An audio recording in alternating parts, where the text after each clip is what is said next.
त्रिमूर्तिस्त्रिदशेश्वरी त्र्यक्षरी दिव्यगन्धाढ्या सिन्दूरतिलकाञ्चिता उमा शैलेन्द्रतनया गौरी गन्धर्वसेविता विश्वगर्भा स्वर्णगर्भा वरदा वागधीश्वरी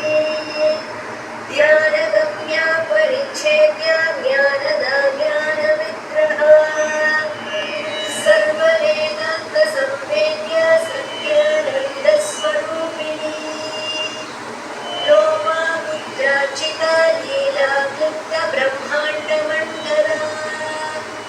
अदृश्या दृश्यरहिता विज्ञात्री वेद्यवर्जिता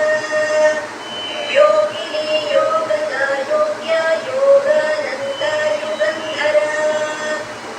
इच्छाशक्ति ज्ञानशक्ति क्रियाशक्तिस्वरूपिणी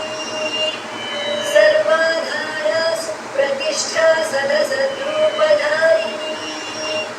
अष्टमूर्तिरजा जैत्री लोकयात्रा विधायिनी एकाकिनी भूमरूपा निर्द्वैताद्वैतवर्जिता अन्नदा वसुधा वृद्धा ब्रह्मात्मैक्यस्वरूपिणी बृहती ब्राह्मणी ब्राह्मी ब्रह्मानन्दामलिप्रिया भाषारूपा बृहत्सेना भावा भावविवर्जिता सुखाराध्या शुभकरी शोभना सुलभागतिः राजराजेश्वरी राज्यदायिनी राज्यवल्लभा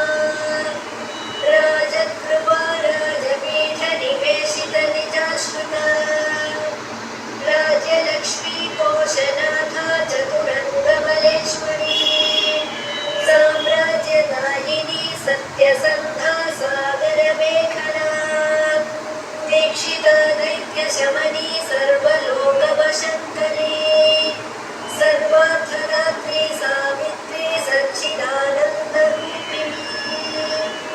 देशकाला परिच्छिन्ना सर्वगा सर्वमोहिनी सरस्वती शास्त्रमयी